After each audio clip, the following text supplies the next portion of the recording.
Yo, yo, yeah, yeah. Whoo, buddy. What's up, guys? Been quite some time. My apologies for the wait. I hope you've been terrific. It's been a great time for myself. My hair is a little bit of a mess, but it's been a lot of things building, a lot of things going on. More things than I've ever had going on before in my life. We've been speaking in several schools. We spoke to over either 500 to 750 students just in the last 3 or 4 months or so.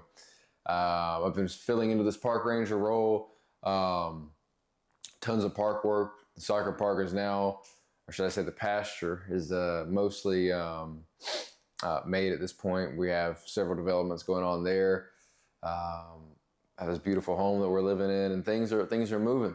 We're working with the state now at this point for the Heart-Led Creation project, and things are moving and grooving. But one thing I've noticed more than anything else recently is the how do I put this? The likelihood of whatever you're doing going to require you to go all in on it, right? What do I mean by that? Well, in everything I've been doing recently, it's required a new version of me that I did not know was inside. It's required me to go to new limits and different places and different understandings of myself to really fulfill what it is that I'm setting out after to do. And why is that something that I want to highlight today? Well, in our society, and the things that we learn if we pay attention to the mainstream, much of the time we fail to realize that the things that we want to do in this life, the new things, the adventurous parts of ourselves, oftentimes they're never found in the comfortable bits. They're found in the times when we're tried the most. They're found when we have to move through things in a different way, a different and more maybe discouraging way than ever before. To tell you guys a story, like recently, that has been a testament to what I've been going through and in the middle of, and grateful for, might I add. You see, I started this year out right at the end of last year with Heart-Led naturally forming. I've told you guys the story before of meeting my now mentor and previous high school teacher in a very funny timed event. So you have to check out that video if you haven't heard that story. But through a very natural manifestation and calling, you could say, we started out the year on this idea of heart-led beginning, and many things starting to line up for that, such as the first few dates we had, the speakers we had, the videographer we had that came together, and this team that piled together so seamlessly, right? More seamless than than anything I've ever been a part of before.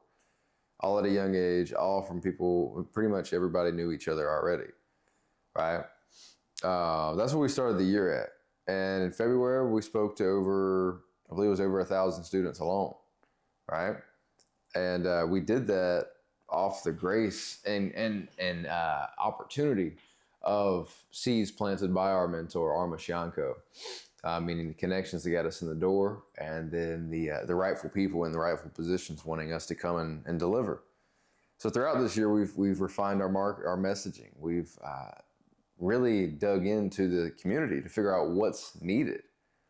What are these students struggling with, and how do what we do and our stories correlate with that? How do we connect the dots between our ability to connect, being that we're young and we know what people are going through these days, to the issues that they're struggling with the most, which, might I add, one of the biggest things there is the soft skills. So if you're young and you're watching this, just know this: develop your soft skills, develop your communication, and you'll never have a problem finding a job or struggling in life, right? Because here's the thing: communication, no matter what, is the difference maker in pretty much everything, but especially within the job force. Anyways, back to my original point. We started to dig in this whole year. And I say started, we've spent a lot of time. I myself personally have spent over 1,000 hours this year developing what it is we've been doing with Heart-Led, outside of my other endeavors. At this point, we are, again, meeting with the state, working with the state to get funding to continue doing what we're doing throughout the school districts here in South Carolina. With that being said, many other things have started to happen as well. Flexi, which is our software company that we have been building. I'm now a part of that, the ownership team there, in partnership with HeartLed. It is a pretty much nationwide project at this point, and startup built to help students get rewarding and rewarding internships and jobs. They get their foot in the door, they get them paid, they give them flexible work. That way they can work around their already busy schedule and not be working too late when they have school the next day. Again, letting them dip their foot in the water so they can try out the job, all while keeping it flexible and helping businesses negate turnover, right?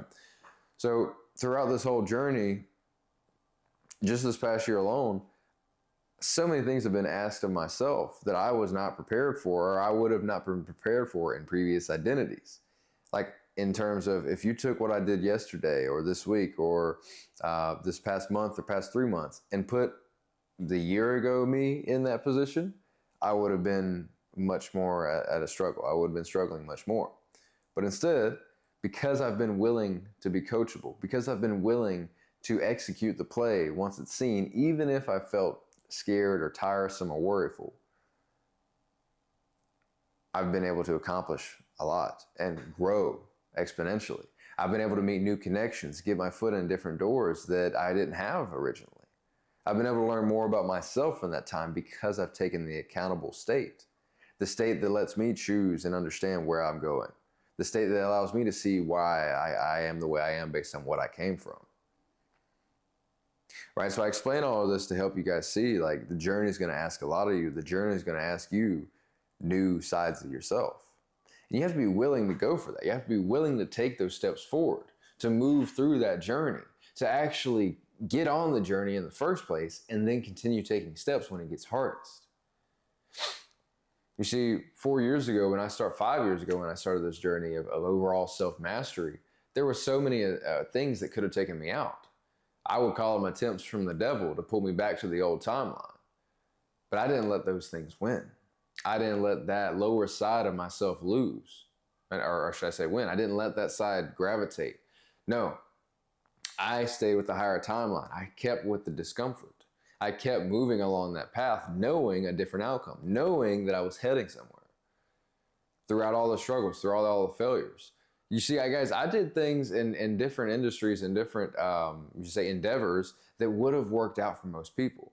I spent 2 years trading short-term stocks, crypto, Forex, and the amount of time and effort I put into it, most people would have won. Most people would have won greatly. Me, I won too, because I learned about myself and I learned how to be consistent. But what I got into that endeavor for, which was money and time, I never got. I struggled the whole time with that endeavor. Even though I studied countless hours, even though I could show you databases still to this day full of hours and hours and hours of studying the charts, taking notes, taking little notes here, screenshots, XYZ. You get the point. 2 years of doing that, studying, and nothing but financial struggle. When all I got into it was for financial means, right? But I took it all with the right mindset. I took the accountable state through and through. I said, this is taking me somewhere. This is the journey that I'm meant to be on, right? Then life insurance. I went into life insurance, did almost 2 years, year and a half or so of life insurance, my own business, 1099, 100% commission, my own business. I learned about myself, leadership, business, sales, all of it. Life insurance, right? And the amount of time and effort and energy I put into the business, it would have worked out better than it did for most people, than it did for me. I worked 10, 12, 13, 14-hour days every single day going for it, putting my all into it, right? And it was a struggle many times. I broke apart from my family in certain ways. There was a whole year that I didn't get to spend as much with my daughter, right? I sacrificed. I did what I had to do. Now, granted, I made it out of my first year making over $100,000, but my heart wasn't in it. And shortly, that came manifest. Time got troublesome with life insurance, right? But in that time, when I felt the same pull to feel bad for myself, the same pull to say, well, I've done everything I needed to do. Why is it not working out? I didn't. I took a step back. And said, hold on. there's still something I can control about this. There's still something that I have accountability over, right? And then I went and acted from that state. I went and acted from the state of knowing that I was still in the right place, that I was still making the right decisions, and I was still headed in the right direction. And when I got into that accountable state, I was able to move through it effectively, right? From there, I went and invested in myself. I'm doing hard. I'm in a hard time. I'm not making as much money. All I can control is myself. I go and invest even more in myself. Go out to Arizona. I meet up with Jeremy Miner and his team, and I learn from them directly. While I'm there, I'm talking with one of the sales trainers, and I say to him, you know, I just don't know if life insurance is my thing. Like, I mean, it's great. I know people need it, but I don't know if my heart's really in it. Well, he looked at me and he said, brother, you're at the wrong place. I can't tell you. I can't answer that question for you. That's a whole other conversation. You came here to develop your sales ability, right? Well, it just so happens, funny enough, that while we were there, someone else stood up, a different person, again, room full of salespeople, and this guy stands up and says something along the lines of getting more books in the students' hands. And for me, that was a no-brainer. I was like, what is this guy? I got to learn about this guy. So I talked to him, and turns out he was either CEO or president of Books Are Fun, a company who does book fundraisers all across America. They've been doing them for 30 years, and they're all about getting more books into children's homes. So I went and worked with them. I worked with them up until the past couple months, actually. So that was another year and a half I spent with a company. There, I learned about sales even more so, working with businesses, working with schools. And in that time is when I started, throughout this whole journey, each new things are being asked of myself each and every day, right? I came up as this kid who was very socially anxious and struggled to communicate. Then next thing I know, I'm communicating with people about life insurance and what happens to the family when the breadwinner passes away, right? And that's my job, day to day, 12 hours a day. Next thing you know, I'm working with businesses, I'm working with schools, selling to businesses and schools, right? So this whole time, the journey's asked more of me. Then Heart-Led naturally comes about. I'm asked to speak on stage. I was the kid who was afraid to speak in front of the class, even though it was a project that I spent a lot of time on doing, right? But here I am in this position where something new is being asked of me. So I go for it after some funny synchronicities. So my point in telling you guys all of this, again, is to help highlight the fact that the journey is going to ask a lot of you, and it's going to ask new versions of yourself. New versions of yourself that you must be willing to understand, must be willing to go into, even when it's discomforting. I heard a quote just the other day, and I hadn't heard it said this way, even though it's very simple. I have it now over here next to my computer, one of my only quotes I have up right now, and it is, discomfort is the doorway. Discomfort is the doorway.